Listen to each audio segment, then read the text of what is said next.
Kip, our number 4 tip I'm going to give is that salary expectations have to be in pair with reality. And I see a lot of people who have this expectation that they're going to get their first cybersecurity job and they're going to make $100,000 a year on day one. And that's just not the reality for most people in most places here in the United States. What are your thoughts on salary expectations? How can people have a better, realistic view on what they should expect to see?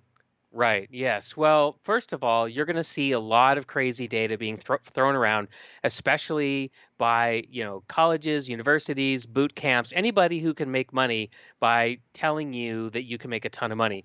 So to just, first of all, bring some healthy skepticism to the party. Okay.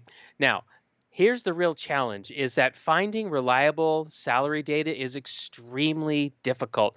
Salary data is going to vary based on geography. It's going to vary based on the type of employer. So you could have the same job at two completely different organizations. Let's say your job is cybersecurity analyst, all right?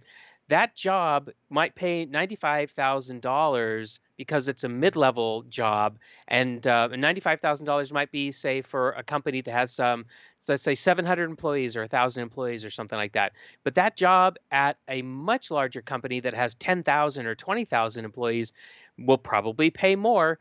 And that same job at a small organization with 100 people is probably going to pay less. So what I always tell people is get clear on what kind of company and what industry you'd like to work in, because industry matters too. If you go work in financial services, you're going to get a different pay rate than if you work in the Department of Defense for a defense contractor or something like that. So just keep that in mind that you first have to be really really clear on what industry, what size of employer.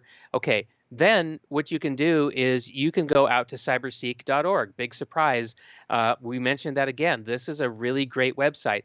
If you go out to cyberseek.org, you can actually query their interactive map, which will give you all kinds of information about the types of jobs that have been offered over the past 6 months, because CyberSeek is a backward-looking data set.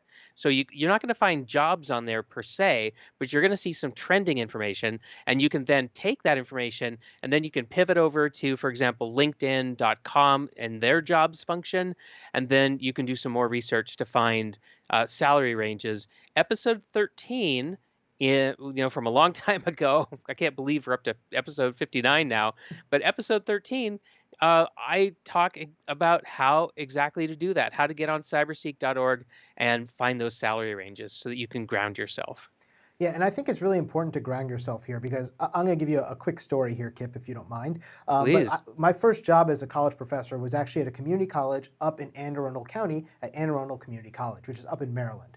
So in that college, we had a one-year program where we got people their A+, their Network+, their Security+, their CCNA, and a year of experience hands-on in our lab.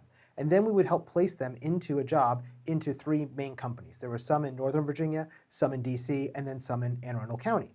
Now, depending on where those students took the same job of being a cybersecurity analyst with the exact same experience, they came from having no experience to having 4 certs and a year of experience, they were getting hired between $40,000, $60,000, and $80,000 a year for that Wow. first entry-level job, which was awesome because they had no experience coming into this, right? But this just shows you how there's a huge difference just based on location alone and based on if it was Northern Virginia, DC, or Maryland, that made a difference. If they were in DC, they were making 70 to 80,000. If they were in Maryland, they were making 40 to 50,000. If they were down in Northern Virginia, it was 50 to 60,000. And it was really dependent on the company they went to and the location because DC was more expensive, so they had to pay people more money. So it's important to keep that in mind as well. If you're going to work in Kansas or San Francisco, those are 2 vastly different salary ranges based on the cost of living in those areas. Yeah. What's our... Well, Oh, well, I was sorry. going to say, Jason, there's one more wrinkle that I think we should mention for folks, which is because of the COVID pandemic and the quarantines, some companies are actually switching to workforces that are remote. Sometimes it's all remote. Sometimes there's just large quantities of people who are remote, and some people are still coming into the offices. And the kind of feedback that I'm getting on that is that some organizations are actually trying to do kind of like a salary arbitrage, right? So they'd say like, well, if you come work in the San Francisco office, we'll pay you $200,000 a year, or you can stay in Kansas City and we'll pay you $150,000 a year or $120,000 a year or whatever, because they know that a $200,000 salary isn't going to go very far in San Francisco, but it's going to go really far in Kansas City. And so they feel like, that gives them permission to vary the salaries based on where the person is located at. Now, I don't even want to unpack the question about, is that ethical? Is it fair? Is it legal? Whatever. I'm not trying to, kind of go there. I just want to point out that's kind of a new thing that I've never seen before. In the past, remote jobs were pretty much salaried at what it was all pretty much the same across the board. But I've just noticed that some employers are starting to vary that. So